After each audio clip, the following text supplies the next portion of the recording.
deberán ser las soluciones? Porque tenemos problemas. Yo creo que sin duda el marco regulatorio es en este momento histórico el abuelo que necesitamos que nos dé la mano.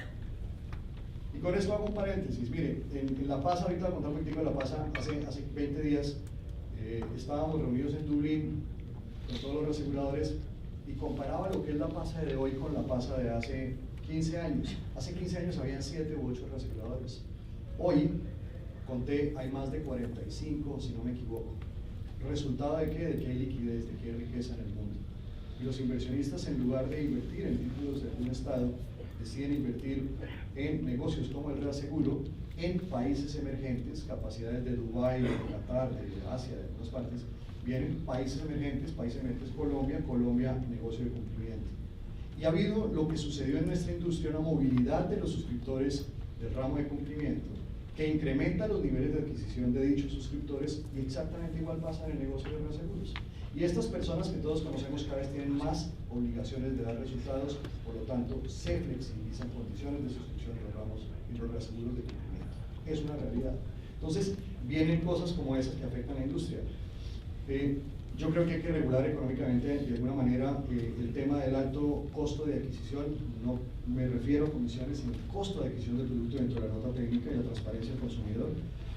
Hay que hablar sobre esa estabilidad jurídica que necesitamos para poder mantener el negocio, y sin duda el tema de precio tiene relación con la nota técnica una vez entren los modelos de IBNR que estamos hablando. Quise saber más o menos cómo es en el mundo un poquito y quise traer esto. Me dediqué a hablar con algunos colegas del mundo sobre qué pasa en otros países, y este es creo que fueron 13 países. Se exige en su país un patrimonio adicional para operar en fianzas de 13 países, de ellos 13 europeos, 10 latinoamericanos. El 38% sí exigen un patrimonio adicional para operar fianzas, en la diferencia no se opera. Se exige en el país una tasa, una tarifa mínima, en ningún país hay una tarifa mínima en este momento. Se exige en el país constituir una reserva por insuficiencia de primas, en ninguno, excepto aquí México, que no lo incluí, sí tiene un parámetro particular. Se regula en esos países el costo de la intermediación, el 25% de esos 13 países consultados sí tienen alguna regulación por parte del regulador para los costos de adquisición, la diferencia no. Se exige en ese país obligatoriamente por el regulador solicitar contragarantía, en el 63% no, en otros sí es obligatoria la contragarantía. ¿Qué porcentaje de comisión es usual? 25% está del 10 al 15, 15 al 20 al 37%, más del 30 al 13%, y determinado por regulador el 25%, es decir, la tendencia nuestra está dentro del límite del rango inferior. Exige en su país que se cubra el cumplimiento de contratos, confianzas u otro tipo de garantías. En la mayoría de los países se exigen. Se exige diferir durante el tiempo el valor de la prima.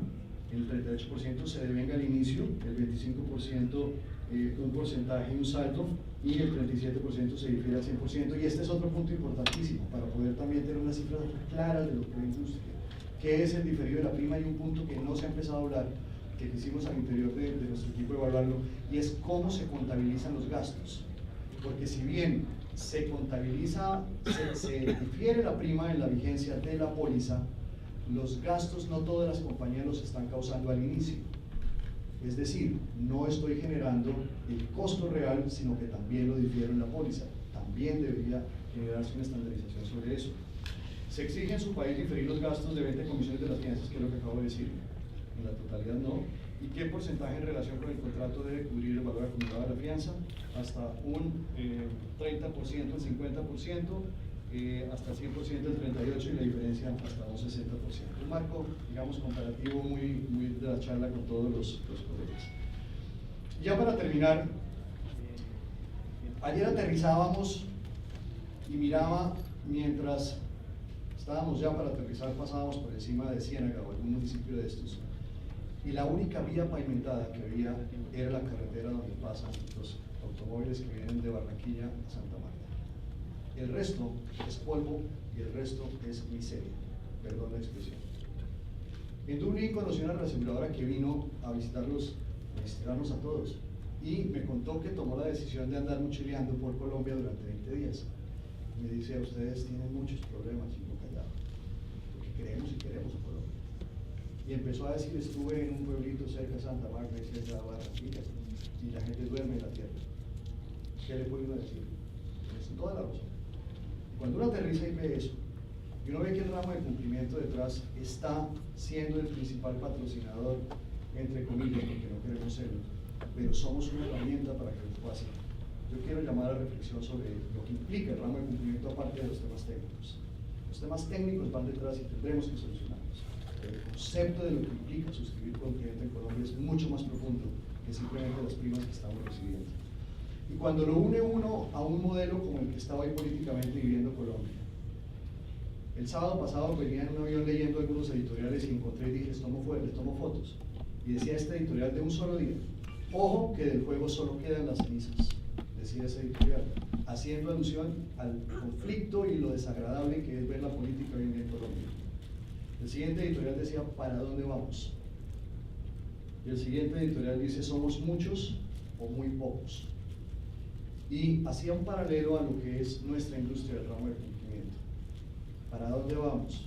¿Será que vamos a forjar una cosecha o vamos a quedar hechos cenizas de este negocio? Y creo que sin duda, cuando uno ve países que les ha ido bien, que piensan a tener estas tendencias, los colombianos, al nivel que corresponde, tenemos que empezar a pensar que no podemos llegar a sufrir lo que están sufriendo otras economías latinoamericanas. Tenemos una responsabilidad histórica en un momento histórico. Es un país que tiene cambios y yo nunca tiendo a poner frases de otros, pero es que una vez se la escuché a alguien y me llamó la atención y eso me olvidó y es, alguien decía, dicen que es Platón, no sé si es Platón, donde decían que el precio de desentenderse de la política es el de ser gobernados por los peores hombres. Y el precio de no hablar del negocio de cumplimiento con transparencia, con claridad, sin sentirnos ofendidos, sin querer pisotear ni ser pisoteados, va a ser el resultado de que no direccionemos y no enderezcamos esta industria.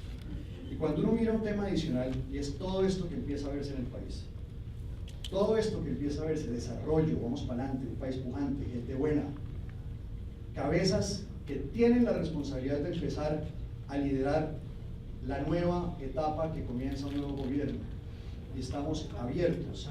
Yo creo que la única forma para que esto funcione es que dentro de un mismo marco entremos todos para construir un país mejor, un país que necesita echar para adelante y donde el ramo de cumplimiento tiene la obligación histórica de transformarse para colaborar a este crecimiento colectivo y para que un día los colombianos vivamos con este sueño que sin duda queremos alcanzar.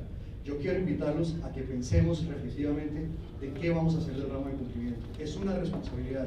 Esto no es de atacarnos unos contra los otros, pero de echar este negocio para adelante. Muchas gracias.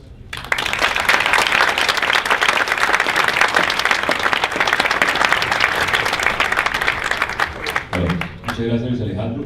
Realmente parecieron 20 minutos.